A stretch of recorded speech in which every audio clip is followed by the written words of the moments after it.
বৃহস্পতিবার কমলপুর মহকুমার দুর্গাচৌমুহনী ব্লকের অধীন বামনছড়া পঞ্চায়েতের নন্দকিশোর পাড়ায় উদ্বোধন হলো 1,25,00,000 টাকা ব্যয়ে 1000 মেট্রিক টন ক্ষমতা সম্পন্ন নবনির্মিত চালের গোডাউন।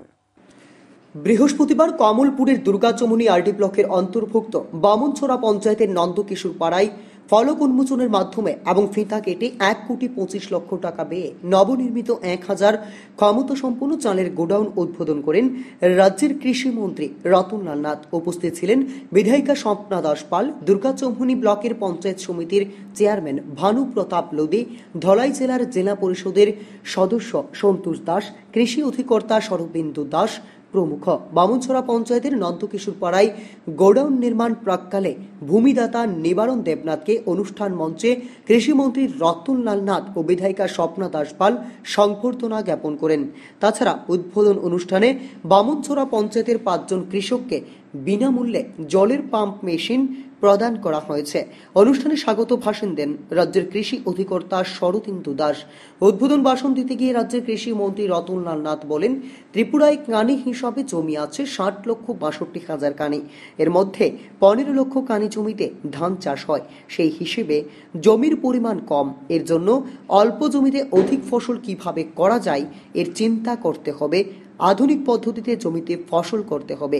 মন্ত্রী বলেন, দেশের প্রধানমন্ত্রী নরেন্দ্র মোদীজি আপনাদের সাহায্য করছে, মাথাপিছু 5 কেজি করে চাল দিচ্ছে। এটা পৃথিবীর কোথাও নেই। এখন দিচ্ছে কিন্তু আজীবন দেবে না। এর জন্য আত্মনির্ভর হতে হবে, উদ্যোগ নিতে হবে। ধলাই জেলার খাদ্য উৎপাদনে অন্যান্য জেলা থেকে সামান্য পিছিয়ে আছে। ধান উৎপাদনে ধলাই জেলা 4 মেট্রিক টন পিছিয়ে আছে। কৃষি স্বয়ংভর হলে দেশ স্বয়ংভর হবে। এছাড়া মঞ্চে বক্তব্য রাখেন বিধায়িকা স্বপ্না দাস পাল। 4,23,000 মানুষ পুরা ধলাই জেলা, 4,23,000 মানুষ আছে।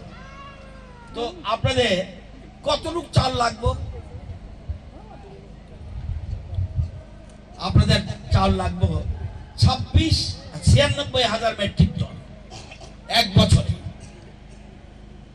এখন বর্তমানে ত্রিপুরাতে কোন কোন জেলা খাদ্য স্বয়ম্বর? খাদ্য স্বয়ম্বর দক্ষিণ ত্রিপুরা,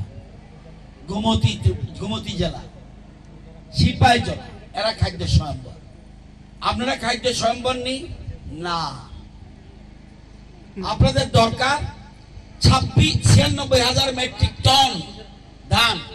আপনারা উৎপাদন করছেন 92,000 মেট্রিক টন। 4,000 মেট্রিক টন কে দিব আপনাদের? হঠাৎ করে অন্যান্য জেলা রেশন যদি বন্ধ হয়ে যায়, সবকিছু বন্ধ হইল, ভাবতেবেন কোথেকে?